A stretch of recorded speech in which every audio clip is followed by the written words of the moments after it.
Sir ఇది చాలా అన్యాయం సార్. ఇది మెయిన్ అపోజిషన్ పార్టీగా ఉన్నటువంటి బాధ్యతాయుతమైనటువంటి పొజిషన్లో ఉండి వారు బాధ్యతాయుతంగా ప్రవర్తన చేస్తే బాగుంటుంది. ఇది మంచి పద్ధతి కాదు. నిన్న కూడా మీ ప్రవర్తన వల్ల మా అవకాశం పోగొట్టుకున్నాం. మేము నిన్న మాట్లాడవలసినటువంటి మీ వల్ల మేము మాట్లాడవలసినటువంటి అప్రాపరేషన్ బిల్లు మాట్లాడలేకపోయినాం.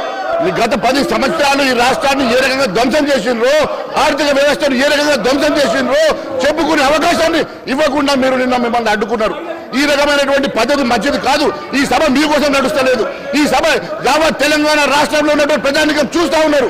యావత్ తెలంగాణ ప్రజలు మన వైపు చూస్తూ ఉన్నారు. ఈరోజు ప్రజలందరూ కూడా చూస్తున్న సమయంలో ఈరోజు మరి అమూల్యమైనటువంటి సమయాన్ని ఈ రకంగా వృధా చేయడం మంచిది కాదు. దీన్ని నేను ఈరోజు పూర్తిగా ఖండిస్తా ఉన్నాం. ప్రతిపక్ష పాత్ర మీరు పోషిస్తే బాగుంటుంది. ఇది మంచి పద్ధతి కాదు. మేము మాట్లాడేటువంటి అవకాశాలు మాకు రావాలా. మేము ఈరోజు ఈ సభకు వచ్చాం.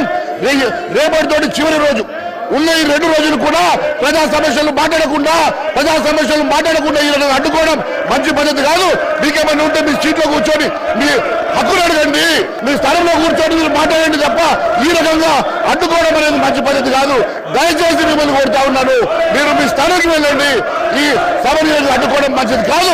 మీకు ఇష్టం లేకుండా వాకౌట్ చేయండి, కానీ స్టాల్ చేయడం మంచిది కాదు అని చెప్పి నేను తెలియజేస్తా ఉన్నాను. థ్యాంక్ యూ అధ్యక్ష.